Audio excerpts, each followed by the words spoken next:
History is made on the last day of the Democratic National Convention in Chicago as Vice President Kamala Harris accepts her party's nomination for president. Reporter Julian Glover from her sister station KGO has the details. Tonight, Vice President Kamala Harris reintroduced herself to her party and also the country at large. If you were here and listening inside of the United Center, it sounded like a home run derby. But of course, time will tell as to how the speech actually landed with Americans watching at home. Her speech was part autobiography, part cautionary tale of what a second Trump presidency could look like, and also part of her vision for the future of America.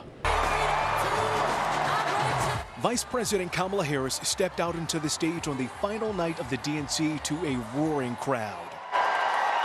And when she could finally get a word in, I accept your nomination to be President of the United States of America.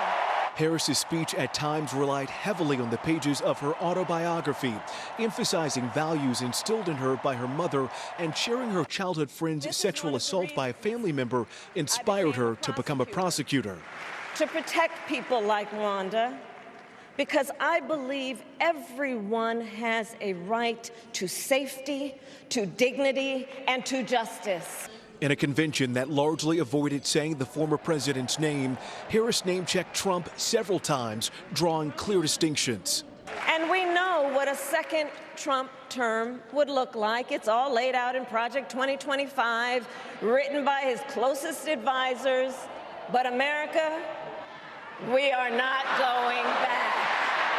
We are not going back. A popular line with the crowd as Harris laid out her vision for the country's future.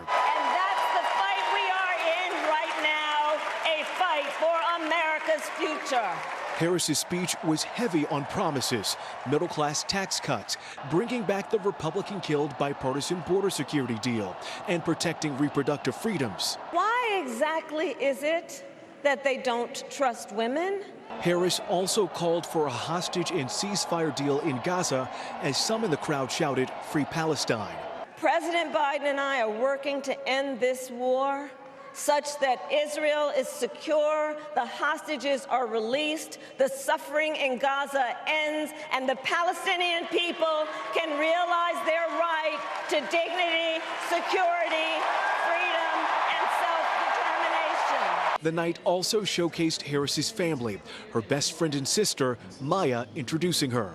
Our Democratic nominee, my big sister, the next president of the United States, Kamala Harris. Her niece Mina shouting out her Bay Area roots. I grew up in Oakland, California. And her great nieces Amara and Leela teaching everyone how to say the vice president's name properly. Together! In the most important speech of her life, the vice president welcomed all Americans to join her.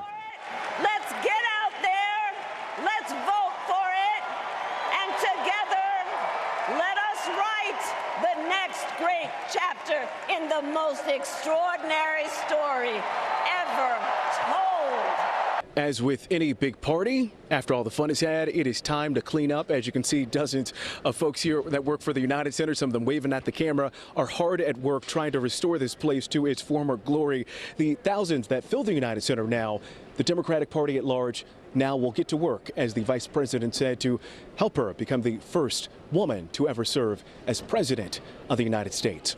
For now, reporting from inside of the United Center, night for the DNC, Julian Glover, ABC 7 Eyewitness News.